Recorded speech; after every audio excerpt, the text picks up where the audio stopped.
Ya, assalamualaikum warahmatullahi wabarakatuh. Berjumpa kembali bersama Bapak Muhammad Yusuf. Dan kita akan belajar PA dan BP, pelajaran pendidikan agama dan budi pekerti.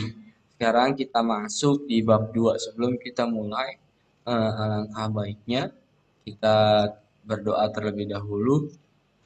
Doa dalam hati dimulai.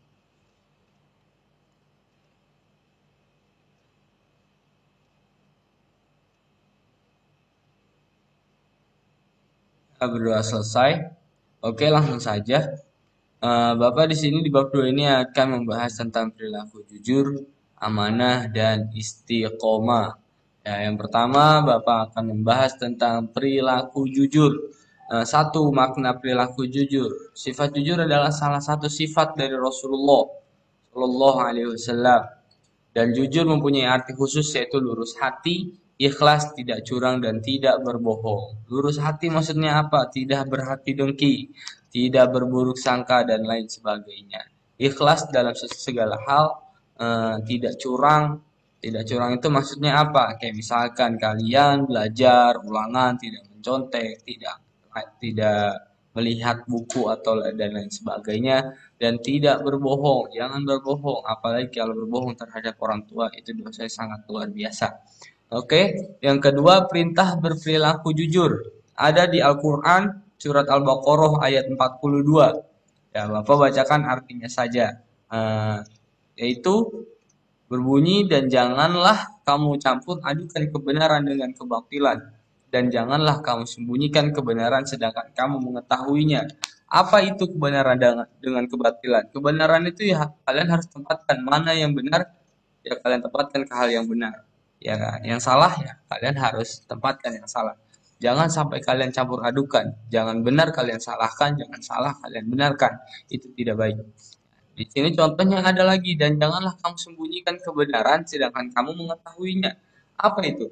Ya, misalkan teman kamu ada yang mencuri uang di saku teman kamu atau enggak di tas barang dan lain sebagainya.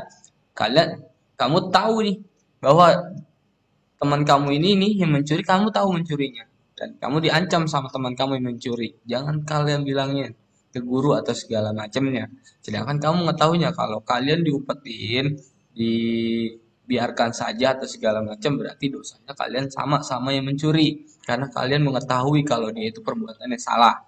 Jadi kalian kasih tahu aja, walaupun itu nanti dapat ancaman atau segala macam, insya Allah kalau orang jujur tidak akan terkena dengan orang-orang yang tercela. Oke, lanjut.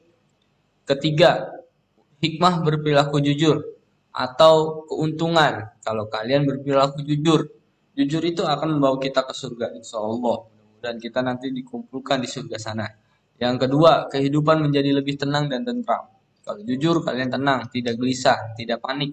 Karena kalau orang bohong, orang yang mempunyai sifat-sifat yang buruk, itu pasti hidupnya tidak akan tenang, resah, takut, dan lain sebagainya. Kalau kalian jujur, hidup kalian tenang dan tentram. Yang ketiga, menjaga nama baik diri sendiri, keluarga, dan masyarakat sekitar kita. Ya, kalau kita jujur, nama kita akan baik. Selain nama kita, ada nama orang tua, nama saudara, dan lain sebagainya. Dan lingkungan kita tuh, ada di RT satu komplek itu akan baik. Bahwa orang-orang di situ berarti orang-orang yang sangat jujur. Yang keempat, mendapat kepercayaan orang lain. Kalau orang jujur itu pasti dipercaya terus sama orang lain. Tidak akan tidak dipercaya, pasti dipercaya terus. Yang kelima, memiliki banyak teman. Ya, kalau orang jujur pasti temannya banyak. Lanjut. Yang kedua, Bapak akan membahas tentang perilaku amanah. Makna perilaku amanah. Amanah itu adalah dapat dipercaya. Sama, amanah itu salah satu sifat yang dimiliki oleh Rasul kita Nabi Muhammad SAW. Oke, sedangkan menurut di sini ada sahabatnya Rasul, sahabat Nabi Ahmad Mustafa Al-Maragi.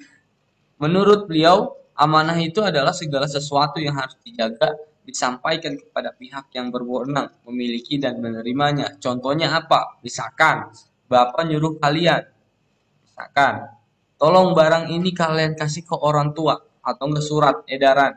Nih, surat edaran ini kasih ke orang tua. Berarti kalian pulang sekolah nanti langsung sampaikan surat tersebut ke orang tua. Jangan kalian baca dulu, ya. Karena surat itu untuk orang tua bukan untuk kalian.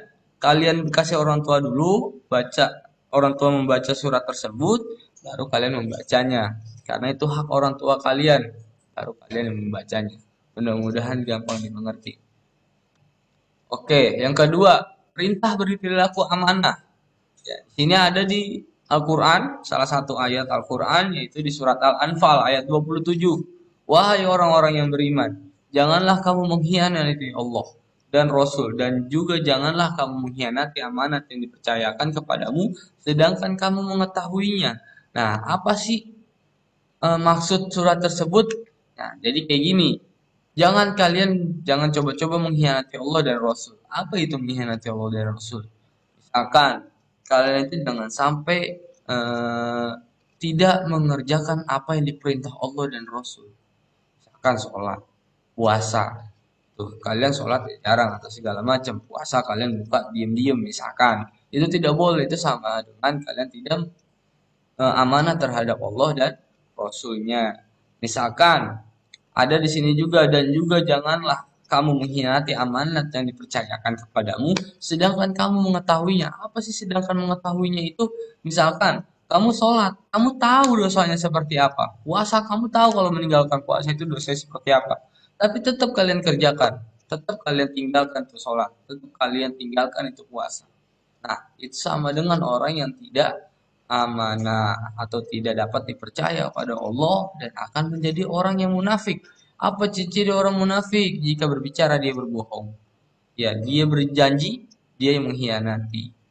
Tuh, yang ketiga, ya, dia berbicara selalu meninggi-ninggikan sesuatu atau segala macam. Itu adalah ciri-ciri orang yang munafik. Karena di dalam neraka ada dua yang abadi di dalam neraka, yaitu adalah orang munafik dan orang kafir. Jangan sampai kita termasuk orang-orang yang dua tersebut. Nauzubillah min dzalik. Oke, lanjut. Yang ketiga, penerapan perilaku amanah dalam keseharian. Yang pertama, ada beribadah kepada Allah Subhanahu wa taala dengan ikhlas. Ya, karena beribadah itu adalah suatu kewajiban kita. Jadi mau tidak mau, sholat 5 waktu harus kita kerjakan. Karena dosa yang sangat luar biasa kalau kita tinggalkan. Yang kedua, menjaga dan menggunakan nikmat pemberian Allah Subhanahu wa taala dengan baik. Apa saja, misalkan tubuh kita. Tubuh kita sudah diberi sama Allah, rambut kita sudah diberi sama Allah, mata kita, bibir kita. Ada orang-orang misalkan matanya segala diapain, dioperasi plastik atau segala macam, berarti dia tidak bersyukur dan tidak menjaga yang dengan baik pemberian Allah. Jadi apa yang dikasih Allah ke tubuh kita, ya udah kita syukuri aja. Jangan sampai kita menyalahkan Allah. Kenapa sih kita jelek? Nggak ada manusia yang jelek. Kenapa kita bodoh? Nggak ada manusia yang bodoh. Karena manusia itu sama semua bentuknya. Sama, matanya ada dua, hidungnya ada satu, segala macam. Orang yang cantik atau yang tampan atau segala macam, yang pintar, itu tergantung dari diri kita sendiri. Mau menjaga, mau berusaha, dan mau mensyukuri. Nah, itu harus kita jaga. Yang ketiga, bekerja sesuai jabatan yang dimiliki. Ya. Yang keempat, menyampaikan berita dengan benar. Kalau kalian dapat amanah menyampaikan berita, jangan dilebih-lebihkan. Ya, nanti jatuhnya fitnah, hoax. Nah, yang kelima, menjaga rahasia orang. Ya, kalian harus jaga rahasia orang. Ya, kalau misalkan ada orang yang memberitahu kalian tentang hak pribadinya, kalian orang yang dipercaya untuk dikasih tahu, ya kalian jaga, jangan sampai kalian ngomongin lagi ke orang. Yang keenam, menjaga barang titipan dengan baik. Ya, yang ketujuh, mengerjakan tugas sekolah dengan baik. Nah, mengerjakan tugas sekolah dengan baik apa maksudnya? Kalau ada PR ya kerjain. Jangan sampai kalian biarkan, karena itu adalah termasuk nilai-nilai kalian nanti. Oke, lanjut 4. Hikmah perilaku amanah. Keuntungan kalau kita mempunyai perilaku amanah. Yang pertama, mendekatkan diri kepada Allah Subhanahu wa taala. Kalau orang yang amanah selalu dekat kepada Allah. Allah itu selalu ada di hati kita. Insya Allah kita akan terhindar dari hal-hal yang buruk. Yang kedua, melaksanakan perintah Allah Subhanahu wa taala dan Rasulnya. Jadi kita selalu tuh keingat Allah dan Rasulnya. Terus kita beribadah kepada Allah. Yang ketiga, diberikan kemudahan oleh Allah dalam menghadapi suatu permasalahan. Apapun permasalahannya, kalau kita sudah taat, kita sudah jujur, kita sudah amanah, kita sudah istiqomah terhadap Allah, insya Allah segala permasalahan akan dimudahkan oleh Allah Subhanahu wa Ta'ala. Yang keempat, dipercaya orang lain. Yang kelima, memperoleh kesuksesan hidup. Yang keenam, memperoleh simpati dari orang lain. Yang ketujuh, terbiasa bertanggung jawab terhadap setiap tugas yang diberikan. Jadi kalian udah biasa bertanggung jawab. Kalian kerjain terus tugas yang diberikan kepada kalian. Oke, lanjut. Ketiga, perilaku istiqomah. Makna perilaku istiqomah. Istiqomah menurut istilah berarti sikap kukuh, teguh, dan tetap pada pendirian. Sedangkan menurut bahasa adalah upaya seseorang untuk tetap teguh berada di jalan Allah Subhanahu wa Ta'ala untuk melakukan sesuatu kebaikan, membelah dan mempertahankan keimanan dan keislamannya. Jadi maksudnya kalian itu punya hati yang lurus. Istiqomah itu jadi kalian jalan yang lurus udah lurus terus, jangan belok-belok. Itu adalah punya hati yang sangat istiqomah. Dan mudah-mudahan kita termasuk orang-orang yang istiqomah di jalan Allah. Amin ya rabbal alamin. B. Perilaku istiqomah dalam keseharian ada tiga. Istiqomah dengan hati. Apa istiqomah dengan hati? Kita yakinin bahwa Allah itu ya hanya satu. Tuhan kita itu yang satu. La ilaha illallah. Dan Nabi kita adalah yang sangat luar biasa. Itu adalah Nabi Muhammad SAW. Kita yakinin, kita beriman terhadap Allah. Yakinin dengan hati. Istiqomah dengan lisan. Apa istiqomah dengan lisan? Maksudnya istiqomah dengan lisan ya. Jangan sampai lisan kita berbohong. Dan memfitnah orang. Dan menghujat orang. Menghina orang dan lain sebagainya. Karena apa? Kalau lisan itu adalah lidah itu lebih kejam daripada pisau. Lidah itu lebih tajam daripada pisau. Karena apa? Satu omongan yang sangat menyakitkan orang itu akan tersimpan dalam hati. Lukanya tidak akan sembuh. Mungkin akan selama-lamanya. Jangan sampai lisan kita itu tidak istiqomah. Jadi lisan kita itu harus istiqomah. Terus di jalan Allah. Zikir, sholawat, terus. Akan pahalanya akan dilipat gandakan oleh Allah. Istiqomah dengan perbuatan. Apa istiqomah dengan perbuatan? Ya perbuatan keseharian kalian. Jangan sampai kalian melakukan hal-hal yang tercela. Terus perbuatan kalian, perbuatan yang baik. Fastabiqul khair, bekerja, berbondong-bondong dalam kebaikan. Berbuat kebaikan. Oke, mungkin segitu aja dulu di bab 2 ini. Mudah-mudahan kalian mengerti. Ya Bapak doakan mudah-mudahan kita selalu dijaga sama Allah, sehat selalu, dan selalu dilindungi dari wabah penyakit dan dari orang-orang yang zolim. Mudah-mudahan pelajaran ini berguna untuk kalian. Mungkin minggu depan Bapak akan mengadakan kuisis atau segala macamnya. Oke, terima kasih. Sekian dari Bapak. Wallahumma fiqh ila aqwamit thoriq. Wassalamualaikum warahmatullahi wabarakatuh.